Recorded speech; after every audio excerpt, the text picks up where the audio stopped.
Az emberiség közel egyharmada hisz Jézus Krisztusban, Isten fiában, aki karácsony napján született, megfeszítették, majd az Úr hatalma által feltámadott.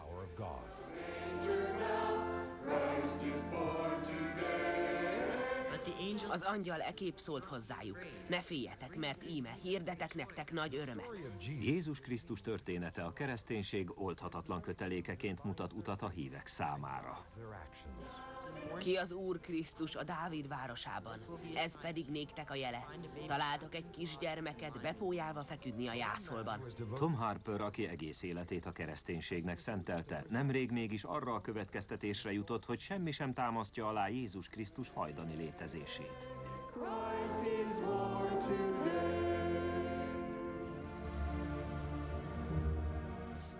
A megszületését követő korai időszakban egy végzetes hiba örökre megváltoztatta a kereszténység üzenetét.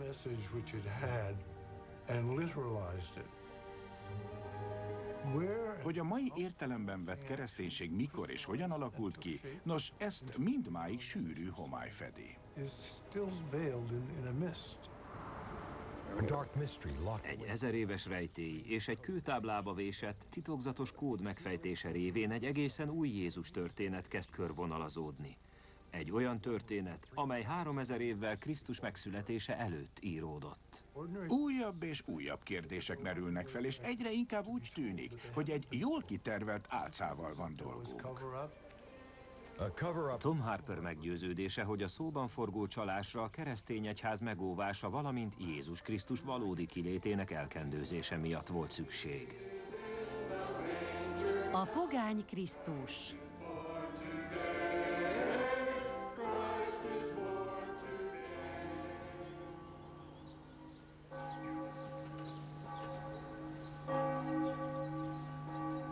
Betlehem.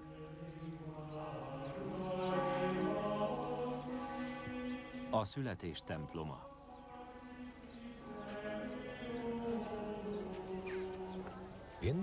Betlehemben egy szűk résen át vezet az út a világ egyik legszentebb helyére. Az évszázadok során keresztény hívek sokasága zarándokolt el ide, hogy megemlékezzen Jézus Krisztus születéséről.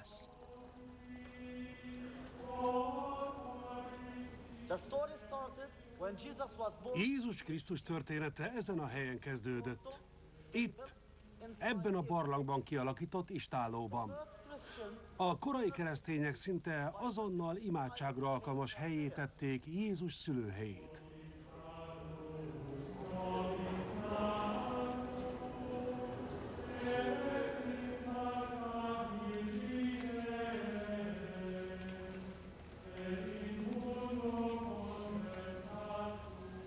Most pedig végre megnézhetjük a születés barlangját, azt a helyet, ahol Jézus világra jött. A történet szerint Jézus Krisztus 2000 évvel ezelőtt, december 25-én éppen ebben a barlangban született. Isten gyermekének eljövetelét a csillagok is megjövendölték.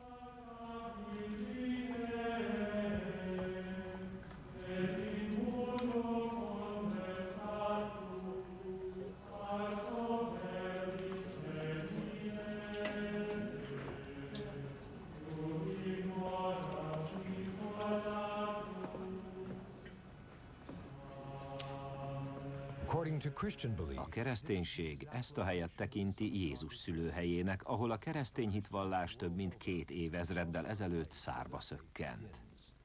Isten fiának szülőhelye folyamatos vita tárgyát képezi, főként azok körében, akik határozottan elutasítják Jézus állítólagos létezését. Hogy történelmileg alátámasztható-e Jézus létezése? Ezt a kérdést korábban sosem tettem fel önmagamnak. Tom Harper több mint 40 éve az anglikán egyház papja, emellett az Új Testamentum és a görög katolikus tudományok doktora, valamint több nagy sikerű könyv szerzője. Egész életében mély meggyőződéssel hitt az evangéliumban és Jézus Krisztusban. Eszem ágában sem volt megkérdőjelezni a krisztusi csodatéteményeket. Ahogyan az sem merült fel bennem soha, hogy Jézus nem egy húsvér valódi ember lett volna. Teljesen nyilvánvalónak könyveltem el, hogy Jézus egy isteni teremtmény, és ezzel le is volt tudva az egész. Néhány hittársához hasonlóan az utóbbi időben Tom is új szemszögből közelíti meg a kereszténységet. Számomra az a legcsodálatosabb a hitben, hogy a létező összes vallás azt hirdeti, hogy az isteni szikra ott lakozik legbelül mindnyájunk lelkében. A hit magvai már jóval azt megelőzően ellettek szórva a tudatunkban, hogy megismerhetnénk Jézust vagy éppen Buddhát. Ezt követően aztán erre az alapra építve már bármelyikünk megtalálhatja Istent. A keresztények többsége Jézus Krisztus alakján keresztül találja meg a kapcsolatot Istennel. Vajon mi lehet az, ami kizárólag itt, Jeruzsálemben történt meg, és sehol másutt a világon? Úgy van, a fiatalember mögöttem tudja a választ, köszönöm. Jézust keresztre feszítették, eltemették, majd feltámadt. A Holy Land Experience keresztény tematikus parkban a hitszónokok színházi eszközökkel engednek bepillantást Jézus életébe.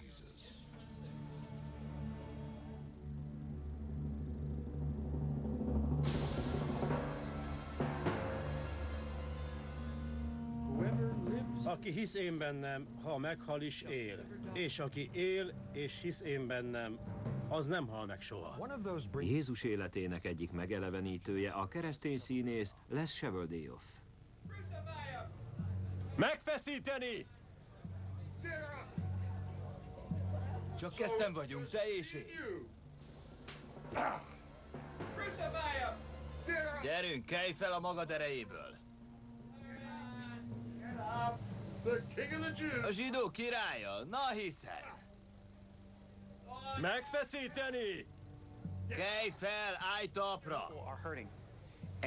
Az emberek sokat szenvednek, a látogatók többsége pedig éppen azért jön el hozzánk, hát ha sikerül megtapasztalnia a jézusi szeretetet, amiről mindnyájan hallottunk már, de csak kevesen élhettük át. Ennek a parknak az a célja, hogy élethű körülmények között szabadon hirdethessük az Úr igéjét.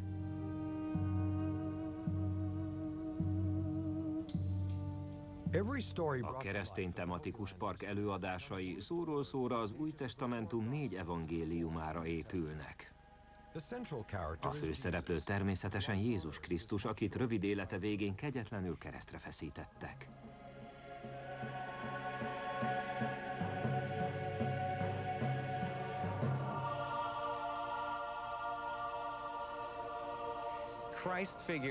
Jézus a megváltó, aki kereszt halála után feltámadt, hogy szabad utat nyisson az emberiség számára a mennyek országába.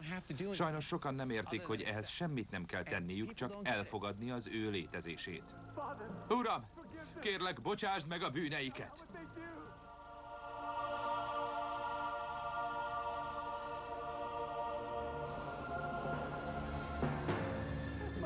Uram, mennyei atyám, miért hagytál el engem?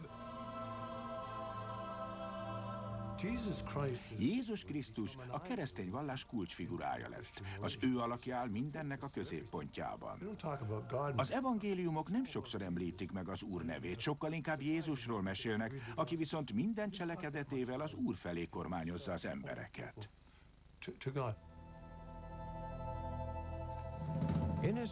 Hogy jobban megértse saját hitét és megismerje Jézus életét, Tom Harper behatóan tanulmányozta az Új Testamentum történeteit. Meglepő módon nem sok kézzel fogható bizonyítékot talált Jézus 2000 évvel ezelőtti létezésére. Az úgynevezett Jézus életrajzok szinte semmiféle életrajzi adatot nem tartalmaznak. Az evangéliumok tele vannak ellentmondással, miként a Máté-féle születéstörténet is szöges ellentétben áll a Lukács evangéliumában olvashatóval. Nem tudjuk pontosan, hogyan nézett ki Jézus, vagy hogy milyen színű volt a haja. A nemzedékrend egyszer Ábrahámra, máskor pedig Mátéra vezethető vissza. Lukács ugyanakkor egészen Ádámtól eredezteti Jézust, hogy még egyetemesebb legyen az alakja. Vagyis Jézus származása egyáltalán nem világos, ami pedig igen fontos lenne a kiléte feltárása szempontjából. Tom Harper mellett a kereszténységről több könyvet is jegyző Timothy Frick-Peter Gandy szerzőpáros is megkérdőjelezi Jézus történelmi értelemben vett létezését. Az evangéliumok hittörténetek, nem történelmi dokumentumok, ami persze már réges-régen elfogadott alaptételnek számít. És mivel hittörténetekről van szó, azokat nem használhatjuk történelmi tényekként Jézus létezésének felderítésekor. A történelem során nem történtek isteni csodák. Az emberiséget mindig is a józanész irányította. Ezért nagyon úgy tűnik, hogy a tradicionális evangéliumi történetek nem alkalmasak Jézus létezésének bizonyítására. Galileai tenger, Izrael. A Galileai tenger partján keresztény hívek gyülekeznek annál a háznál, ahol Jézus Krisztus hirdette első 4 tanítását. David Ridron idegenvezető Jézus történetét osztja meg az összegyűltekkel. A keresztény hívek számára a Galileai tenger egyet jelent a bölcsőnél tett látogatással. 2000 évvel ezelőtt a közeli Názáretből származó tanító, Jósua itt kezdte meg a világot megváltó küldetését. Persze názáreti Jósua, vagyis Jézus létezésére itt sem találtak semmiféle kézzelfogható bizonyítékot. Ahogyan történelmileg elfogadható írásos dokumentum sem maradt fenn Jézus Krisztus állítólagos jelenlétéről. Sajnos semmilyen feljegyzés nem maradt fenn Jézus idejéből, amely bármilyen hivatkozást tartalmazna názáreti Jósuáról. A Jézus létezésére csupán a Biblia sorai között olvasva találunk történelmi utalásokat. A Biblia számos csodatéteményről ír, melyekre Jézus jóvoltából ezen a parton került sor. Ezek egyike, amikor Jézus több mint 5000 asszonyt és gyermeket látott el élelemmel. Persze bizonyítéknak tekinthető írásos emlékek erről az eseményről sincsenek. Miként a leprások meggyógyításáról és a többi csodatéteményről sem számol be senki hitelt érdemlően. Pedig a római történetírók igen aktívan próbáltak meg tudósítani a birodalomban történő, a társadalmat érintő fontos eseményekről. Máté evangéliumában az áll, hogy Jézus halálakor elsötétedett a nap, megnyíltak a sírok, és a holtak egy álló napon át bolyongtak a város utcáin. Lássuk be, ha valami, akkor azért ez elég valótlannak tűnik. A néhány időszámításunk szerint 150 előtt íródott feljegyzésben is csupán 24 sor utal Jézus személyére, és ezek az utalások is igen kétértelműek. Ugyan miként lehetséges, hogy az egyik vezető világvallás ilyen törékeny alapokra épüljön? A rendelkezésre álló csekély bizonyítékok miatt Tom Harper kezdte erősen megkérdőjelezni Jézus létezését. Míg nem egyszer csak a kezébe akadt néhány 19. és 20. századi tudós által írt feljegyzés, mely szerint Jézus nem Betlehemben, hanem az ősi Egyiptom homokján látta meg a napvilágot. E misztikus és sokszínű ősi kultúra csupán a közelmúltban kezdte feltárni előttünk a titkait.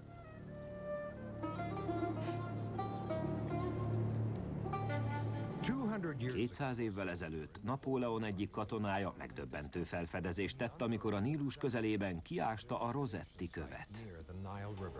E sötét gránit darab alapjaiban rázta meg a keresztény vallást. A Rosetti kő óriási áttörést jelentett, hiszen a rajta szereplő 3 felirat révén számos korábbi titokra fény derülhetett. A gránit darabon 3 felirat olvasható 3 eltérő nyelven, egyiptomi hieroglifákkal, egy addig ismeretlen nyelven és görögül. A Rosetti kőbe egy rendeletet véstek görögül, egyiptomi démotikus nyelven és hieroglifákkal. Mivel a görög nyelv az 1820-as években jól ismert volt, ez a kő jelentette a kulcsot az ősi egyiptomi szobrokon, emlékművekben kézműveken és papírusztekercseken szereplő hieroglifák, vagyis az ősi Egyiptom történetének megfejtéséhez.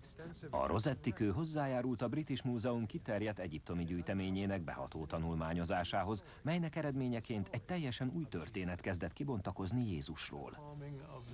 A tenger lecsendesítése, Jézus vízen járása, a sánta meggyógyítása, a süket hallásának visszaadása, a holtak feltámasztása, a végső ítélet, Jézus leszállása a pokolba, és még sorolhatnánk. Lukács evangéliuma szerint Gábriel arkangyal megjelent Názáretben, hogy közölje Máriával a szeplőtlen fogantatást, és Jézusnak, mint a messiásnak a születését. Ahogy az idézet szól, én vagyok az út, az igazság és az élet. Amikor megtudtam, hogy ezek a motívumok egyes ősi egyiptomi hieroglifákon is megtalálhatóak, nos, az kimondhatatlan sokként érintett. Tom Harper sokkoló felismerése szerint Jézus Krisztus története nagyon is egybecseng egy pogány istenségével.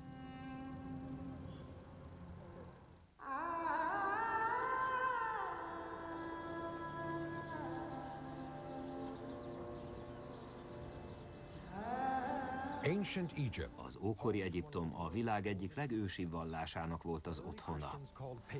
A természet körforgására épülő egyiptomi vallás a születés, a halál és a feltámadás váltakozó ciklusait a napjárásával szimbolizálta.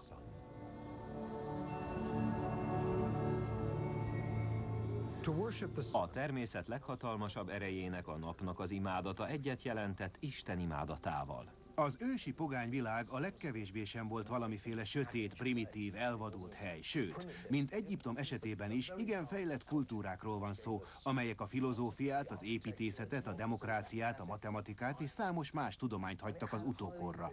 A pogány világ nagyon kifinomult szellemiséggel bírt, amely szellemiség központjában különféle kultuszok álltak. Luxor temploma, Egyiptom.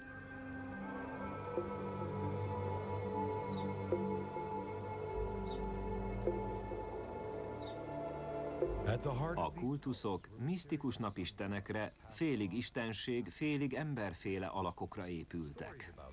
A fáraók templomainak falába vésett hieroglifák az ő történeteiket mesélik el. E titokzatos kultusz legfontosabb története egy mítosz, amely egy meghaló, majd újjászülető istenemberről, Isten fiáról szól.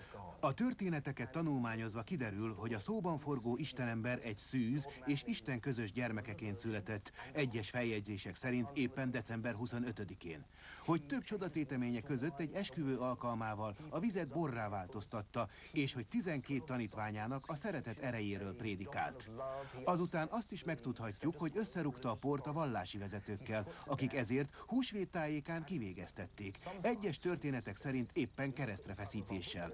A könyvünk borítóján egy ősi, pogány kép látható. Ez az alak nagyban emlékeztet Jézusra, pedig a kép nem őt, hanem egy feltámadó pogány istenembert ábrázolt. Az istenember a pogány kultusz szerint is feltámadt. A kenyér és a bor a testét és a vérét hivatott szimbolizálni. Pedig szó sincs kereszténységről, hiszen mindez jóval a keresztény vallás megszületése előttről származik. A templomnak abba a részébe értünk, melyet a születésházának vagy a születésszobájának nevezünk. A születésházában számos tárgy utal Jézus születésére. A luxori templom hieroglifái egy titokzatos, misztikus történetről, egy istenség születéséről és 3 bölcs gyermekistennél tett látogatásáról mesélnek. Mindez nagyban emlékeztet a születés templomában látottakra, azzal a különbséggel, hogy ez a történet Jézus előtt 2000 évvel született. Az egyik falba vésett képen a pogányistenség Hórusz látható. A történet tanúsága szerint Hórusz istenség hasonló körülmények között született, mint Jézus Krisztus. A Hórusz istenséget ábrázoló képen Tom Harper számos hivatkozást talált a Bibliából már ismert jópásztorra és Isten bárányára vonatkozóan. Ugyanakkor az is elmondható, Tom Harper összesen 180 hasonlóságot fedezett fel Hórusz és Jézus Krisztus története között. A kép Hóruszt Krisztusként említi, akinek szülőanyja Ízisz istennő. Ízisz istennő hasonló módon ringatja a kisdet Hóruszt, mint ahogyan Szűz Mária tette Jézussal. Szűz Mária és a Hóruszt ringató Ízisz képe kísértetiesen hasonlít egymásra. Mint az köztudott, számos európai templom alaksorában mindmáig találhatunk egy helyiséget, benne a Fekete Madonnával. A Fekete Madonna pedig nem más, mint Ízisz és az ő fia Hórusz. Persze Hórusz csupán egy azon istenségek közül, akiknek története többé-kevésbé hasonlít Jézus Krisztuséhoz. Néhányat közülük a kairói Kopt Múzeumban is viszont láthatunk. Ezek az istenségek Jézushoz hasonlóan természetfeletti módon születtek, és mindegyiküknek üldöztetés volt a sorsa. Mindez egyfajta allegória, amely remekül szimbolizálja a mindnyájunkban már születéskor meglévő isteni szikrát, amelyet azután a materializmus, az állati ösztönök, a szenvedély és még sok más dolog veszélyeztet életünk során.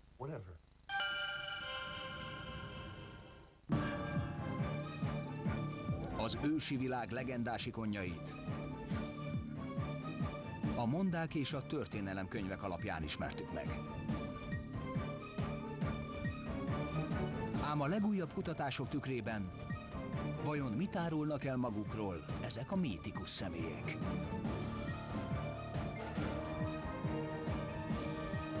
Könyörtelen antik hősök, ma a Spektrumon. Korunk Einsteinje mozogni nem tud. Mégis mindenkinél messzebb jutott. Az emberiség örök kérdései számára tudományos problémák. Vajon Isten teremtette az univerzumot? Mi az élet értelme? Miért létezik a világegyetem?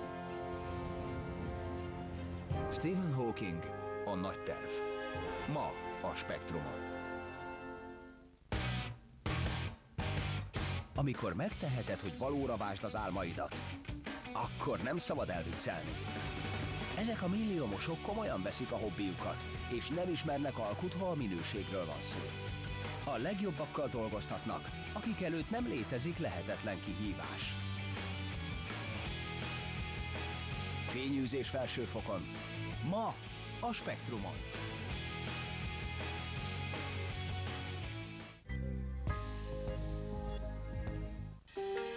Úgy néz ki ez az alak, mint egy főnök. És ő?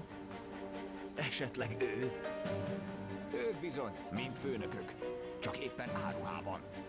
Ez ám a vezércsel. Ezentúl nagyon vigyázz munka közben.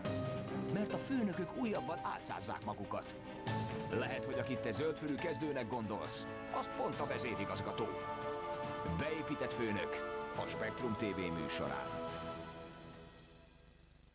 Közhírré tétetik, hogy Ben és Teller, a humoros művészet királyai utódot keresnek, azonokból kifolyólag, hogy elődjük lehessen a híres Las Vegas-i fellépéseik során. Rajta hát illúzionisták, szemfényvesztők, bűvészek és mágusok, kápráztassátok el a közönséget. Lepjétek meg Pent, döbbentsétek meg Tellert, és győzzön a legjobb. Ben és Teller, verj át, ha tudsz. A Spektrumon. Mérete akár a holdé. A hőmérséklete, mint a napé. És mindez itt van, a talpunk alatt. A mag, aminek köszönhetjük, hogy van élet a Földön. És talán majd az élet végét is. Mert a mag rohamosan hűl, a mágneses mező pedig egyszer majd eltűnik. A Föld magja, ahol a titok rejlik. A BBC filmje, a Spektrumon. A történelemkönyvek legdöbbenetesebb fejezetei minden este 10-kor a Spektrumon. Ismerd meg a legkegyetlenebb uralkodókat, a legrettegettebb harcosokat, a legbrutálisabb kínzóeszközöket és fegyvereket, a legtitkosabb ősi városokat és a legkiválóbb hadvezéreket. Történelem 10-kor, minden nap a Spektrumon.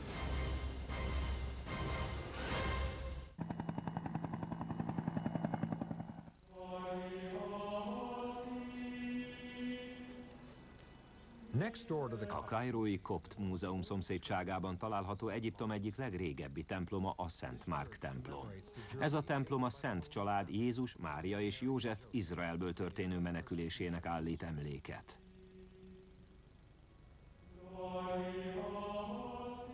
Jézus személyén keresztül Istenhez, az univerzumhoz és az élet misztériumához találhatunk kapcsolatot. A Jézus történetébe ágyazott bölcsesség, a halál és spirituális újjászületés révén mindnyájan felfedezhetjük a bennünk élő Krisztust.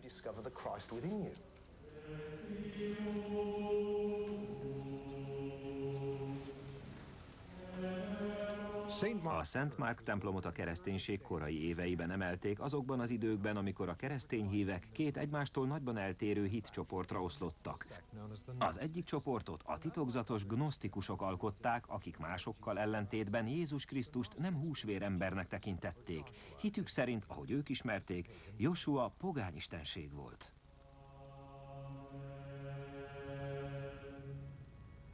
A kereszténység kezdeti szakaszában komoly csata zajlott a gnosztikusok és a Biblia üzenetét szó szerint elfogadó literalisták között, mely csatából végül az utóbbiak kerültek ki győztesként. A történelem során szinte mindig a háborúk győztesei írhatták meg az utókor számára, hogyan is zajlottak a csatározások. Josua kultusza, szándékosan használom ezt a nevet, hiszen Jézus az ő görög neve, legalább 200 évvel korábbra datálható annál, mint amit Jézus Krisztus születésének tekintünk. Hogy megérthessük a gnosztikus mitológiát, teljes mértékben félre kell tennünk az Új Testamentumból megismert Jézus történetet. A gnosztikus evangéliumok, melyekből jó néhány fennmaradt, azt tanítják, hogy a beavatottsághoz mindenkinek meg kell írnia a saját evangéliumát. Így aztán elképzelhető, összesen hány evangélium született.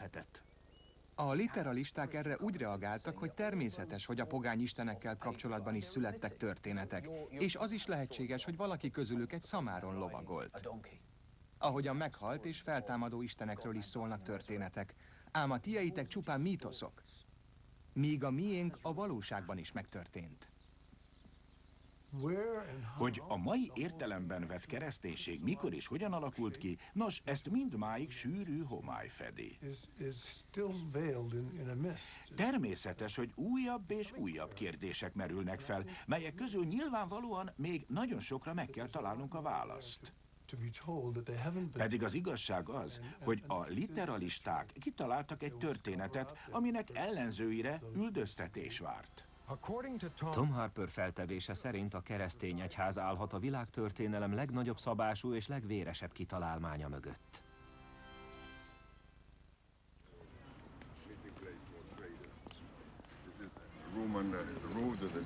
Íme a Via Sacra, vagyis a Szent út. Via Sacra. Az ókori Róma legfontosabb útja, a Via Sacra, a birodalom számos fontos pogány szent helyére elvezetett. A 4. század kezdetén az újonnan megválasztott császár Konstantin uralkodásának éveiben a római birodalom az összeomlás szélén állt.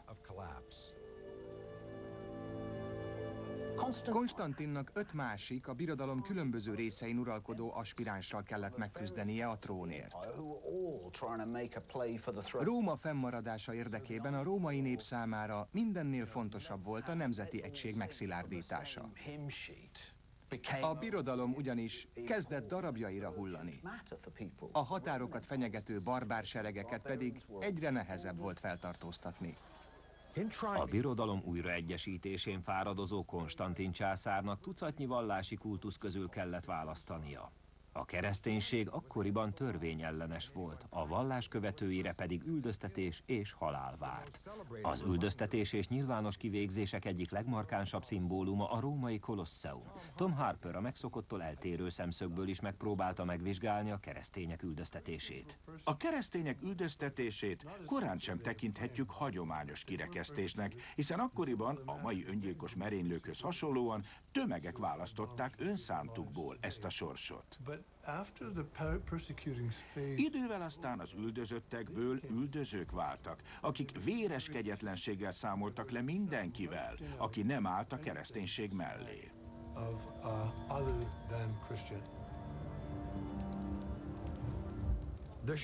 Konstantin császár a birodalom rendjének megszilárdítása érdekében tűzte zászlajára a kereszténység elterjesztését.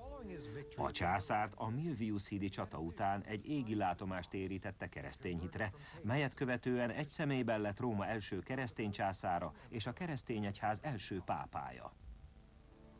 Konstantin az egy isten, egy császár elvet követte. Vagyis ragaszkodott hozzá, hogy csupán egyetlen Jézusra épüljön a keresztény hitvallás. Konstantin császár 325-ben összehívta az első níceai zsinatot, melynek legfőbb feladata a vallási megegyezés volt. A zsinat eredményeként megszületett a níceai hitvallás, mely szerint Jézus Krisztus egy lényegű az Atyaistennel. Hiszek az egy Istenben, mindenható Atyában, mennynek és földnek, minden láthatónak és láthatatlannak teremtőjében. Hiszek az egy Úrban, Jézus Krisztusban. A zsinat célja a nézeteltérések feloldása volt Jézusnak az Atyához viszonyított természetéről. Nevezetesen, hogy Jézus egy lényegű-e az Atyaistennel vagy hasonlatos hozzá. A megegyezés kimondta, hogy minden ettől eltérő vélekedés eretnekségnek számít. Aki érettünk emberekért és üdvösségünkért lesz a Szentlélektől és Szűz Máriától és emberré lett. Aki nem értett egyet, arra száműzetés várt, ami a római birodalomban egyet jelentett a halálbüntetéssel. Ezt követően a keresztény egyház jól felfogott érdeke volt, hogy leszámoljon minden más vallással a római birodalomban, és hogy egyetlen történet köré építse fel a keresztény vallást. Hiszek az egy szent, katolikus és apostoli anyaszent egyházban. Vallom az egykeresztséget a bűnök bocsánatára, várom a holtak föltámadását és az eljövendő örök életet. Ámen. Az abszolút hatalom megszilárdítása érdekében minden szálat el kellett vágni a pogányság és a kereszténység között. Alexandria, Egyiptom. A pogány világ komoly fenyegetést jelentett a kereszténységre nézve, hiszen köztudott volt a két vallás közötti számos hasonlóság. A pogányok erre azt mondták, várjunk csak kicsit, Jézus Krisztus lenne az Atyaisten fia, de hiszen ezt a tematikát mi már régóta ismerjük a Dionysos kultuszból. Az ellenszegülőket száműzték vagy halálra ítélték, a szentírásokat elégették, a templomaikat lerombolták, és keresztet emeltek mindenütt a birodalomban. Egy római polgár Nagy Konstantinhoz intézett levelében ezt írta. E fekete felhő nem csak otthonainkat rombolja porig, de korunk minden vívmányát és csodáját is egyben. És valóban ez történt, hiszen a kor legfejlettebb civilizációját a sötét középkor követte, és mint tudjuk, nem véletlenül nevezték éppen így a történelemnek ezt a szakaszát. Az egyiptomi Alexandria egyik templomában, a Szerapeumban a Szerápisz kultusz követőinek sötét, föld alatti üregekben kellett imádkozniuk isteneikhez és istennőikhez.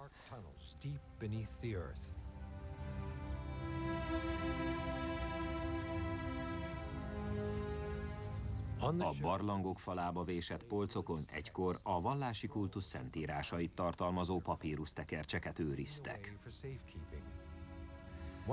A Szerápisz kultusz egyik legfőbb tanítója, a bölcsesség tovább örökítője, alexandriai Hypatia, matematikus, csillagász és filozófus nő volt. Kyrillos püspök 401-ben elfogadta és kegyetlenül kivégeztette Hypatiát, majd a csontjait porrá égette. A gnosztikusok természetesen erősen szimpatizáltak a filozófus Hypatiával. Sajnos azonban tanításai szöges ellentétben álltak a római birodalomban elfogadott általános gondolkodással, így minél égetőbb volt, hogy megszabaduljanak Hypatiától.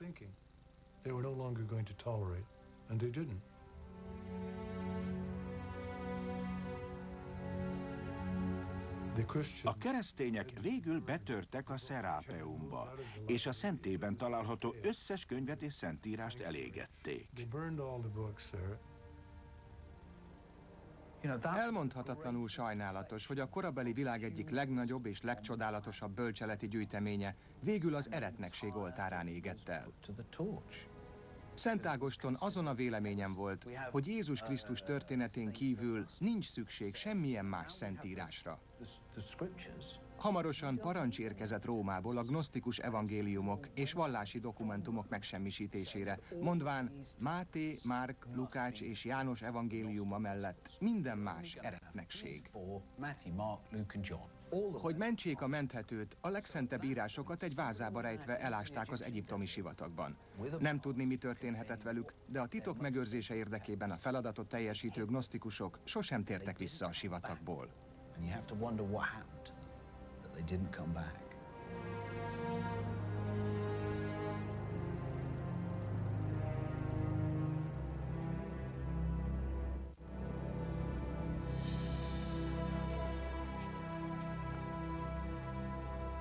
A születés temploma Betlehem. Az Új Testamentum Róma által megrendelt legelső fordítása egy a születés templomának szomszédságában lévő hosszú és kanyargós barlangrendszerben íródott. Az eredeti ólatin bibliát, a Vetus Latinát Damász pápa kérésére Szent Jeromos nézte át. A helytelenül fordított részek és betoldások kijavítása után született meg az új szentírás, a Vulgata.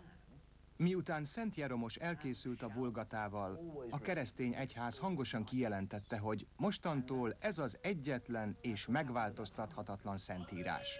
Pontosan így történt.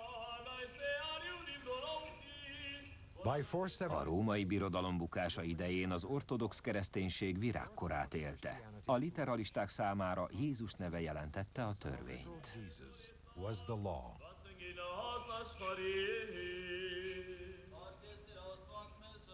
Persze akadtak szép számmal, akik szándékos összeesküvésre gyanakodtak. Mások készpénznek vették, hogy minden úgy történt, ahogyan le van írva, hiszen ez volt a könnyebb út. A tömegek könnyen azonosultak a közismert literalista vallási történetekkel.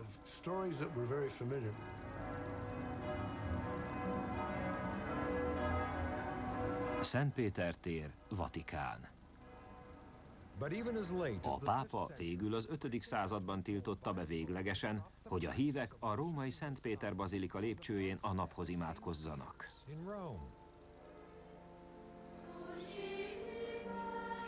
Természetesen az elkövetkezőkor újabb érdekes fejleményeket tartogatott a keresztény egyház számára.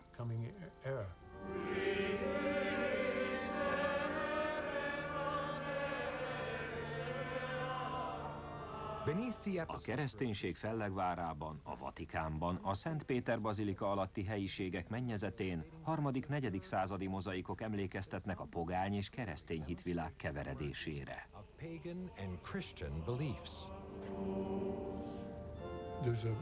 A Szent Péter bazilika alatt az egyik mennyezeti mozaikon Jézus, mint napisten egy harci szekéren ülve látható. Mi több, számos római katakombában tártak fel elgondolkodtató képeket, melyekről nem tudni pontosan, hogy a csecsemő Jézust vagy Hóruszt ábrázolják-e. Ráadásul sok esetben fénykorona is látható az alakok feje fölött. A legtöbb keresztény hittudós természetesen cáfolja azt az elméletet, amely szerint az ősi Egyiptom mitológiai történetei szolgálnának a kereszténység alapjául. Jézus létezése az ókori történelem egyik legbiztosabb ténye.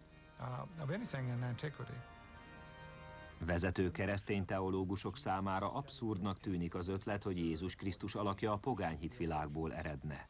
Szerintük Tom Harper félreértelmezte az egyiptomi mitológiát és figyelmen kívül hagyott számos tényt.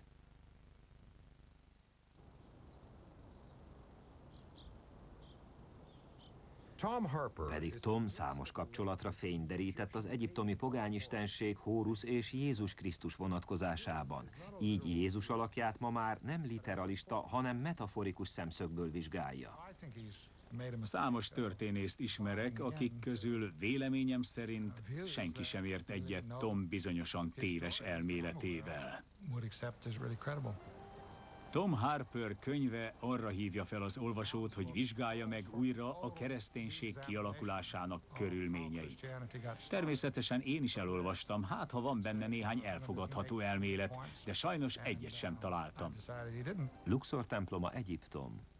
Ugyan Tom Harper nincs egyedül elméletével, ám a világ legelismertebb teológusai mind egyetértenek abban, hogy a kereszténység kialakulásáról vallott nézetei a legkevésbé sem állják meg a helyüket. Szerintük semmiféle bizonyítható kapcsolat nincs az őskori egyiptomi hiedelmek és a kereszténység között. Kétségtelen, hogy az ókori vallások némelyikében találkozhatunk néhány meghalt, majd újjászülető istenséggel, de azért lássuk be, az egyiptomi vallás ennél sokkal színesebb képet mutat. Tom elmélete egyszerű kitaláció, és a történelmi vonatkozások között semmiféle kapcsolatot nem lehet kimutatni. Általánosságban véve ugyan vannak hasonlóságok, de azok között semmiféle konkrét párhuzamot nem lehet vonni. Tom azon a véleményen van, hogy ezen hasonlóságok miatt a kereszténység a pogányságra eredeztethető, és kész. Márpedig ez a felfogás még vitára sem méltó. Az ókori egyiptomi vallás ugyanis egy roppant összetett vallás, amely több ezer év alatt alakult ki. Ezért aztán nehéz lenne bárkinek is egyértelműen összegeznie azt.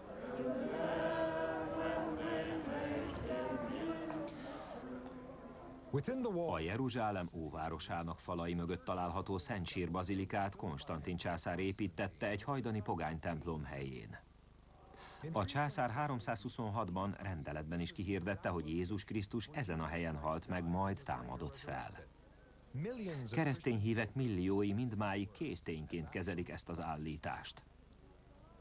A kereszténység Jézus Krisztus valós személyére, kereszthalálára és feltámadására alapul. Ami annyira kézenfekvő, hogy csak a vak nem látja. A világ legszentebb keresztény kegyhelyének tekintett bazilikában hívek sokasága gyászolja Jézus Krisztust. Számukra a Szent Sír bazilika jelenti az egyértelmű bizonyítékot Jézus Krisztus valaha volt létezésére. Vitathatatlan tény, hogy Jézus Krisztus valós történelmi személyiség volt. Názáreti Jézus élő ember volt, aki Palesztina poros útjait rótta és kereszthalált halt Poncius Pilátus kormányzása alatt.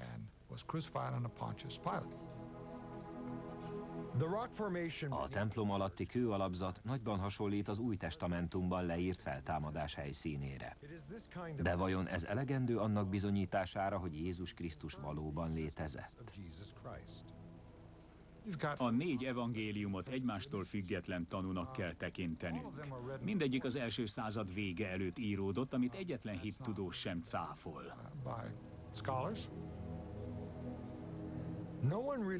Ugyan a kereszténységnek mindmáig alapköveit jelentő evangéliumok íróinak kiléte nem ismert. Azokat Máténak, Márknak, Lukácsnak és Jánosnak tulajdonítjuk. A 4 evangélium egymástól függetlenül élő húsvéremberként ír Jézus Krisztusról.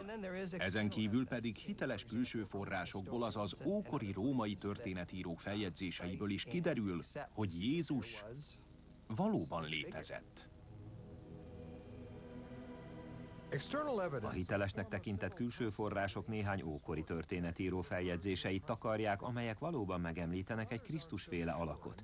Természetesen továbbra is akadnak, akik ezeket a forrásokat nem egyértelmű, mi több olykor hazug hamisítványoknak tartják. Az egyik gyanúra leginkább okot adó feljegyzés az elismert első századi történész Flavius Josephus tollából ered. Josephus egyik feljegyzésében kimondottan bizonyíthatónak tűnik Jézus Krisztus személyének a valódisága. A zsidó történetíró Josephus ugyanis meglepően életszerű részleteket árul el Jézus személyéről. Viszont, ha alaposabban megvizsgáljuk a dolgot, akkor bizony egy igen nagy horderejű hamisításra lehetünk figyelmesek.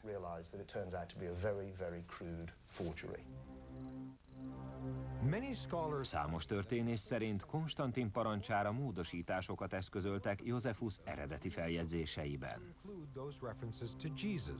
A hamisítás vágyát leginkább a császári udvar egyik legbefolyásosabb kegyeltjével, Eusebius püspökkel szokták kapcsolatba hozni. Egyértelmű, hogy az egyház mindent elkövetett a számára hátrányt jelentő történelmi tények meghamisításáért, amivel aztán Eusebiust bízták meg. A püspök ráadásul nem rejtette vége alá, hogy bármire hajlandó a keresztény egyházért. Valójában nem történt más, mint hogy kihagyta vagy átírta Josephus feljegyzéseiben az egyházfejlődés negatív mozzanatait, aminek eredményeként egy egészen eltérő kép maradt ránk a kereszténység fejlődéséről. Egyszerűen megmosolyogtatónak tartom az ilyesfajta elméleteket, hiszen ilyen mérvű beavatkozásra egyáltalán nem volt szükség. Sokkal inkább arról lehet szó, hogy a későbbi korok hittudósai utólagosan kiegészíthették, kibővíthették a Jézusról szóló feljegyzéseket. De az így kapott eredmény továbbra is mindvégig hiteles és történelmileg pontos képet fest le Jézus Krisztus alakjáról. Konstantin császár megtérése és mindaz, amit tett a kereszténység érdekében, roppant fontos volt a vallás története és fejlődése szempontjából. Természetesen szó sincs róla, hogy a császár légből kapott történetekkel akarta volna kiszínezni az ókori történetírók feljegyzéseit.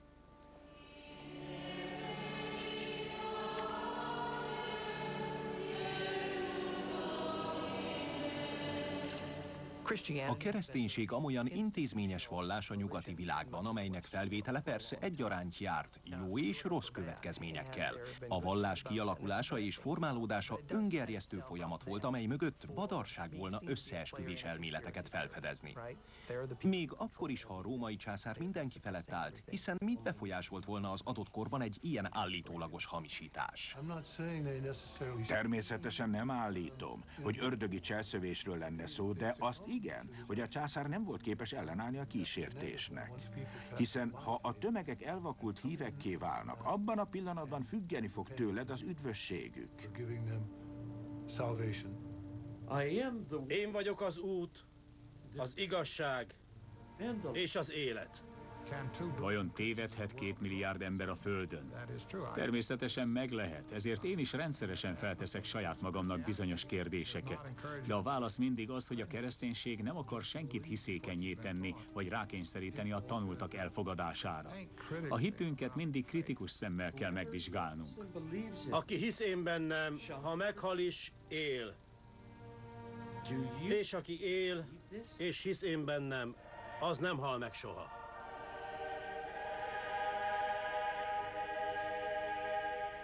Látom a letört tekinteteket, amikor az emberek belépnek a parkba. Majd a műsor végeztével azt is, ahogyan kivirulnak, és szinte süt a boldogság az arcukról.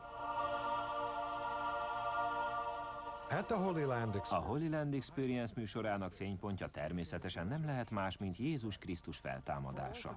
A keresztények sokasága számára ez a csoda ad erőt az örökkévalóságba vetett hithez. Csodálatos érzés, amikor az emberek megélik ezt a pillanatot. Olyankor elég egy szemekre vetett pillantás, és tudom, végre átélték, amire vártak. Számomra ez jelenti a leírhatatlan csodát, amikor végre teljes mértékben képessé válnak befogadni a hitet. Tom Harper hite az utóbbi időben alaposan megváltozott, de vajon ezek után lehetséges-e hithű kereszténynek maradni?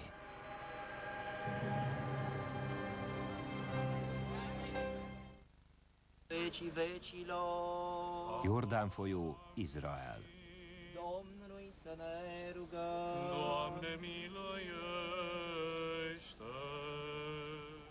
A Jordán folyó partján román zarándokok egy csoportja vár a megkeresztelkedésre.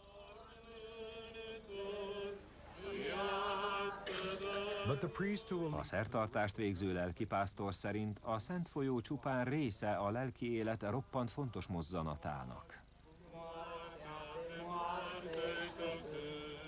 Csak akkor lelhetjük meg Jézust az ehhez hasonló szent helyeken, ha korábban már a saját szívünkben is megtaláltuk őt. Mindezt természetesen nagyon nehéz szavakkal visszaadni. Mindezt legbelül kell éreznünk. De hát valójában éppen ez a hit lényege.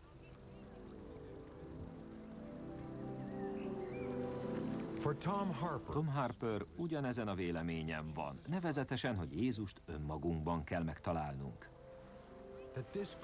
És hogy a keresztény bölcsesség semmiben sem különbözik az azt évszázadokkal megelőző pogány hitvallásoktól. Már az ősidőkben is ismert volt a mondás. amint a mennyben, úgy a földön is. Vagyis bármi is van odafönn, az megvan bennünk is. Tom Harper felismerései alapjaiban rázták meg saját hitéletét. A pogány Krisztus megismerése ugyanakkor megújította a kereszténységbe vetett hitét. Az evangéliumok valójában az emberi lélek szenvedéseinek allegóriái. Jézus alakja pedig kapcsolatot jelent az Atya Istenhez. Egyszer csak ott állt előttük az Úr angyala. Nagyon megijedtek. Valójában nem történt más, mint hogy az új megvilágításba került evangéliumok közelebb vitték őt saját hitéhez, és hozzásegítették annak mélyebb megértéséhez. A kereszténység mögött rejlő misztikum a világ minden vallásában visszaköszön, vagyis az eltérő vallások valójában igen szoros rokonságban állnak egymással. És hogy mi is ez a bizonyos misztikum? Nos, a lényeg roppant egyszerű. Nem kell térdre rogyva, mellünket verdesve, ádáz bűnösökként könyörületért esdekelnünk, ahogy azt a literalista nézet diktálja. Hiszen az isteni szikra születésünktől fogva ott lakozik mindnyájunk szívében. Miként a megváltás magvai is ellettek szórva a lelkünkben.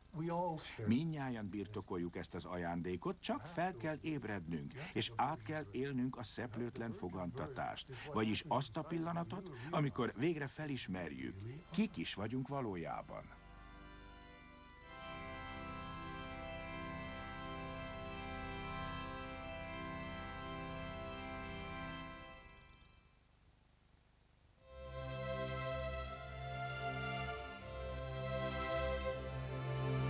Narrátor Kárpáti Levente.